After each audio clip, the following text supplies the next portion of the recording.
मध्य प्रदेश के नगर निगम को लेकर ही खबर आपको बता दें। मध्य प्रदेश में 5 नगर निगम की तस्वीर साफ हो चुकी है। यहां दूसरे चरण में चुनाव हुए थे।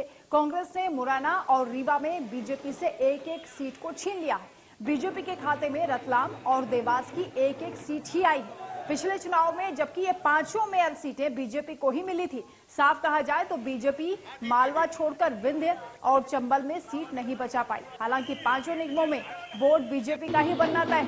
कटनी में बड़ा उलटफेर हो गया है, जहां बीजेपी से ये सीट बागी निर्दलीय उम्मीदवार प्रीति सूरी ने जीत ली है।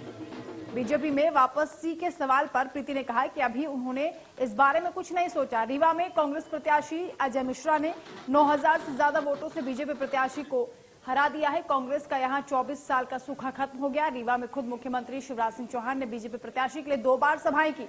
मुरैना में कांग्रेस प्रत्याशी शारदा ने जीत हासिल की है। तो वहीं रतलाम में दूसरी बार नगर निगम चुनाव हुए हैं। पहला चुनाव बीजेपी ने जीता था। रतलाम में बीजेपी के महापौर प्रहलाद पटेल 8,591 वोट से जीते। देवास में बीजेपी प्रत्याशी गीता अग्रवाल ने 45,884 वोटों से जीत हासिल की है। तो 5 नगर निकाय का जो रिजल्ट सामने आया है उसमें 2 बीजेपी, 2 कांग्रेस के खातों में और 1 निर्दलीय ने बाजी मारी है।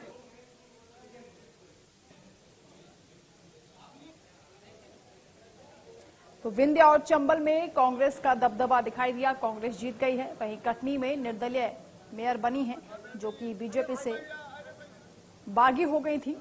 अब ये देखना होगा कि वो वापस बीजेपी में जाती हैं कि नहीं, क्योंकि अभी उन्होंने कहा है कि इस बारे में सोचा नहीं गया।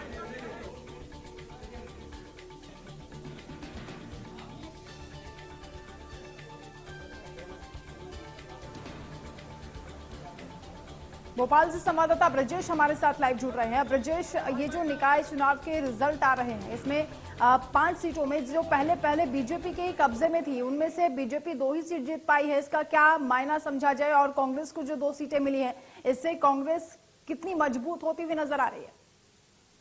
बिल्कुल, देखिए कांग्रेस की अगर बात करें तो कांग्रेस को टोटल बिल्कुल, देखिए कांग्रेस की अगर बात करें तो कांग्रेस तो टोटल प्लस में है, क्योंकि पहले एक भी नगर निगम में कांग्रेस के महापौर नहीं थे, लेकिन अब 5 नगर निगम में कांग्रेस के महापौर हैं। इसके अलावा 1 आम आदमी पार्टी और 1 निर्दलीय महापौर भी बने हैं। तो कहीं ना कहीं 7 महापौर यहाँ पर अन्य से हैं और 9 बीजेपी के पाले में आए हैं। तो बीजेपी के लिए प्लस पॉइंट ये है कि नगर पालिकाओं की अगर बात करें तो 76 में से 62 नगर पालिका बीजेपी ने जीती है और 256 नगर परिषद में से 213 बीजेपी का दावा है कि 213 में स्पष्ट जो रुझान आए हैं 213 में बीजेपी जीती है और इसीलिए बीजेपी में जश्न का माहौल है। ताजा तस्वीरें मैं अपने दर्शकों को बता देना चाहूंगा, दिखाना चाहूंगा। ये देखिए बीजेपी में अब जो क्राउड है वो जमा होने लगा है। कार्यकर्ता जो हैं वो यहाँ आ रहे हैं। थोड़ी देर बाद मुख्यमंत्री शिवराज सिंह चौहान के पहुंचने की खबर है। बीजेपी के प्रदेश अध्यक्ष भी यहाँ आएंगे और जश्न मनाया जाएगा। ढोल नगाड़ों से मिठाई भी एक दूसरे को खिलाई जाएगी। मिठाई इस बात की है, खुशी इस बात की बीजेपी को है कि नगर पालिका और नगर परिषदों में बीजेपी का परचम लहराया है और बड़ी जीत यहाँ पर पिछले चुनाव के मुकाबले अगर बात करें तो बीजेपी ने दर्ज की है। नगर निगम में जरूर बीजेपी को घाटा उठाना पड़ा है, लेकिन बाकी ओवरऑल बीजेपी का जो नगर पालिका और नगर निगमों में परिषद जो बनी है वो ज्यादातर नगर पालिका नगर निगमों में बीजेपी की ही बनी। और बीजेपी का ये भी कहना है कि जहां पर कांग्रेस के महापौर जीत कर आए हैं उन नगर निगमों में भी परिषद बीजेपी की है। तो खुशी इसी बात की है। लेकिन कांग्रेस की अगर आपने जो सवाल पूछा, कांग्रेस की बात करें तो टोटली प्लस पॉइंट में कांग्रेस है और 5 नगर निगम में बीजेपी को घाटा उठाना पड़ा है जो कांग्रेस के पाले में गई हैं। जी ब्रजेश, क्योंकि विंध्या और चंबल में कांग्रेस की जीत हुई है, ऐसे में ये झटका बीजेपी को क्यों लगा? इसके पीछे के क्या कारण हो सकते हैं?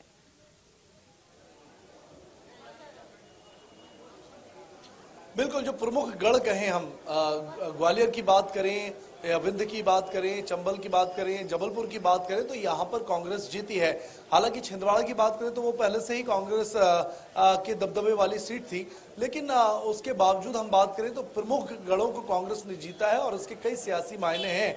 कहीं ना कहीं जो प्रचार था, जो वोटर्स था, वो बीजेपी को रिपीट नहीं करना चाहता था, कांग्रेस को मौका देना चाहता था। सिंगरौली में आम आदमी की पीठ भी जो जीत है वो भी यही साबित करती है कि कहीं ना कहीं तीसरे दल की तलाश में, तीसरी ताकत की तलाश में प्रदेश की जनता है और इसीलिए अब रास्ते खोजे जा रहे हैं। और कहीं ना कहीं कांग्रेस की जीत ये बताती है कि कांग्रेस पर भरोसा जनता ने दिखाया है और बीजेपी को एक मौका है कि वो आत्मचिंतन करे, आत्ममंथन करे कि कहाँ कमी रह गई है, और कहीं ना कहीं इसकी समीक्षा भी इस पूरे परिणाम की जाएगी बीजेपी में। बीजेपी के पास अभी 1.25 साल का वक्त है विधानसभा चुनावों के लिए, और मुझे लगता है कि इन कमियों को अगर बीजेपी देखती है और समझती है तो दूर करने के लिए काफी वक्त है, दूर किए जा सकती है। जी ब्रजेश, क्योंकि जो प्रदेश अध्यक्ष हैं बीजेपी के वी.डी. शर्मा, उन्होंने धुआंधार प्रचार किया था। अगर कटनी की बात की जाए, वहां से जो बागी है प्रीति, वो जीत गई है, क्या इसका अर्थ निकाला जाए?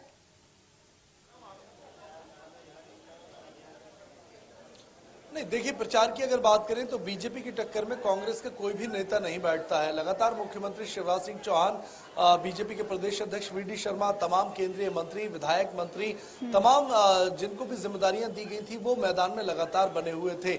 मुख्यमंत्री शिवराज सिंह चौहान ने भी ताबड़तोड़ सभाएं की हैं, एक दिन में 3-3 शहरों लेकिन ये वी.डी. शर्मा के क्षेत्र में ही आता है ना, कटनी इलाका लगभग किए हैं। कमलनाथ की बात करें तो उन्होंने बहुत कम सभाएं की हैं। जी जी जी, बिल्कुल बिल्कुल, उनके संसदीय क्षेत्र में ही आता है। लेकिन जैसा मैंने कहा कि जनता ने अब क्या लगातार बीजेपी के महापौर रहने की वजह से कहीं ना कहीं जनता ने बदलाव की गुंजाइश रखी है, और यही वजह है कि 5 नगर निगम में कांग्रेस, 1 में आम आदमी पार्टी और 1 में निर्दलीय, 7 जो सीटें थी वो बीजेपी ने यहाँ गंवाई हैं।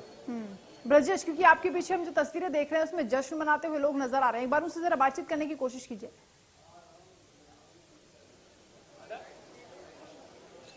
देखिए, जश्न की शुरुआत थोड़ी देर में होगी। फिलहाल जो कार्यकर्ता हैं वो बीजेपी कार्यालय में पहुंच चुके हैं, और चूंकि भोपाल में महिला महापौर बनी है तो महिला मोर्चे की बीजेपी के लिए भी खुशी की बात है, और इसलिए बड़ी संख्या में महिला कार्यकर्ता भी यहां पर मौजूद हैं। बात करने की कोशिश भी हम उनसे करेंगे। तस्वीरें देखिए, ढोल नगाड़े तैयार हैं, और ढोल नगाड़ों के साथ ही मिठाई भी तैयार है, लेकिन इंतजार है अब वरिष्ठ नेताओं का जो यहाँ पहुंचेंगे, और खबर है कि मुख्यमंत्री शिवराज सिंह चौहान भी थोड़ी देर में यहाँ पहुंचने वाले हैं, और उनके पहुंचते ही यहाँ जश्न का माहौल है जो है वो जश्न बाकायदा शुरू हो जाएगा। बात करने की कोशिश हम करेंगे। यहाँ जश्न का माहौल लगातार यहाँ बना हुआ है। सर, जश्न जो है, आप नगर निगम में 7 नगर निगम आप हारे हैं, नगर पालिका नगर परिषद में अच्छी पोजीशन है हालांकि, तो अब किस तरीके से बीजेपी इस पूरे रिजल्ट को देखती है? देखिए, वस्तुतः यदि हम हार की तरफ देखें तो हम 5 हारे, 7 नहीं हारे। 2 में तो भारतीय जनता पार्टी ही जीती है, क्योंकि भारतीय जनता पार्टी के ही हमारे कार्यकर्ता भारतीय जनता पार्टी से विमुक्त होकर चुनाव लड़े थे। कांग्रेस वहाँ 3rd नंबर पर गई है। चिंतन का विषय तो कांग्रेस के, लेकिन फिर भी चूंकि भारतीय जनता पार्टी ने जिन जगह हमने लूज किया है वहाँ हम चिंतन करेंगे, लेकिन चिंतन के साथ जहाँ जीते वहाँ जश्न भी बनाएंगे। तो इसलिए जश्न मनाते हुए चिंतन करना, और भविष्य में सभी सीटों पर हम जीते हैं उसका जश्न मनाने की तैयारी करना।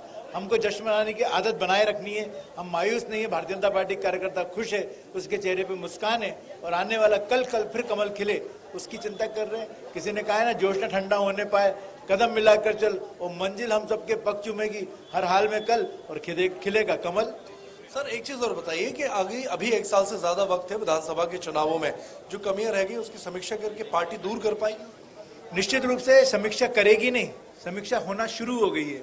आज ही हमारे संगठन मंत्री और वरिष्ठ नेता लोग बैठे हैं, उन्होंने यहाँ से चिंतन करना शुरू किया है। जो कमियां थी, जहां हम लोगों ने लूज किया है, वहां पे पुनर् हम कार्यकर्ताओं का जागृत करने का काम करेंगे, उनके माध्यम से जनता को जागृत करने का काम करेंगे।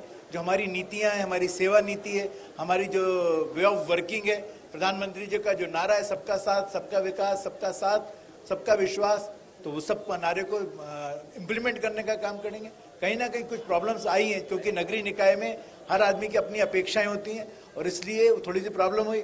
लेकिन मैं ये कहना चाहता हूं कि जो कमलनाथ जी बोल रहे थे कि इनडायरेक्ट महापौर का चुनाव हो, यदि वो मान लिया जाए तो आज तो उन महापौर जो कह रहे हैं कि हम जीते हैं, वहां भी ये तो स्थिति में भारतीय जनता पार्टी का ही महापौर बनता।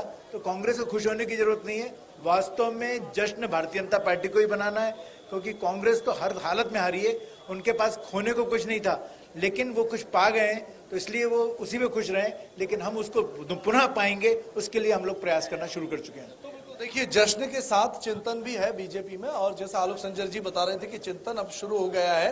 चिंतन लगातार जारी है, परिणामों की समीक्षा भी की जाएगी बीजेपी में, और दावा यही है कि जो कमियां रह गई हैं विधानसभा चुनाव के जो 1.25 साल ठीक है ब्रजेश, यहाँ तो देखा जा रहा है कि अब जश्न की तैयारियां शुरू हो गई हैं, क्योंकि कह रहे हैं कि कमल खिलाने की हमें आदत डालनी होगी और इसी तरह खुशी आगे बढ़ानी होगी। आप बने रहिए हमारे साथ। देवास से शकील भी हमारे साथ सहयोगी जुड़ गए हैं। शकील, देवास में भी बीजेपी की जीत हुई है, वहां कार्यकर्ता कितने उत्साहित हैं? बता दें कि देवास में निश्चित ही भारतीय जनता पार्टी की महापौर प्रत्याशी की एक ऐतिहासिक जीत हुई है। भारी मतों से उन्होंने जो है कांग्रेस की कैंडिडेट को यहाँ चुनाव हराया है। 45,884 मतों के अंतर से जो है भारतीय जनता पार्टी की मेयर प्रत्याशी जो है गीता अग्रवाल यहाँ से चुनाव जीत चुकी है। और यदि बात की जाए कांग्रेस कैंडिडेट की तो कुल 43,618 उन्हें मत मिले, यानी 43,618 वोट कांग्रेस की कैंडिडेट को मिलते हैं। लेकिन भारतीय जनता पार्टी की जो मेयर प्रत्याशी है वो 45,884 वोटों से जीतती है। आप अंदाजा लगा लीजिए जितने वोटों से भारतीय जनता पार्टी की महापौर प्रत्याशी की जीत होती है उतने वोट भी कांग्रेस नहीं कबाड़ पा रही है। तो ये अंदाजा लगाया जा सकता है कि कांग्रेस यहाँ पर स्थिति में थी, संगठन पूरा बिखरा हुआ सा था। कांग्रेस के किसी बड़े लीडर ने यहाँ पर रुचि नहीं ली। खुद कांग्रेस के कद्दावर नेता और पूर्व मंत्री सज्जन सिंह वर्मा देवास में जरूर नजर आए, लेकिन महापौर प्रत्याशी के साथ उन्होंने गलियां नहीं नापी शहर की। और भारतीय जनता पार्टी की यदि बात की जाए तो खुद देवास की विधायक गायत्री राजे पवार जो है महापौर प्रत्याशी गीता अग्रवाल के साथ गलियां नाप रही थी। एक एक वार्ड, एक एक गलियों में वो घूम रही थी। तो जाहिर सी बात है कि जो महापौर प्रत्याशी थी भाजपा की, उनके साथ विधायक का चेहरा था। तो वहीं कांग्रेस की जो कैंडिडेट थी वो खुद जो है गृहिणी थी, बिना किसी बड़े लीडर को लेकर वो खुद जो है अपने पति और संगठन के कुछ कार्यकर्ताओं के साथ में जो है शहर में निकली थी। तो निश्चित ही ये जो ऐतिहासिक जीत हुई भारतीय जनता पार्टी की, ये एक बड़ी जीत है। बिल्कुल शकील, जब शीर्ष नेतृत्व या बड़े नेता प्रचार के लिए आते हैं तो उनका प्रभाव अलग पड़ता है और ये नतीजे बता रहे हैं। बहुत शुक्रिया आपका शकील, और ब्रजेश आपका भी इस तमाम जानकारी के लिए। खबरों में मध्य प्रदेश, छत्तीसगढ़ की हर खबर सीधे आपके मोबाइल फोन पर। अभी सब्सक्राइब करें हमारा चैनल और पाएं पल पल की खबर।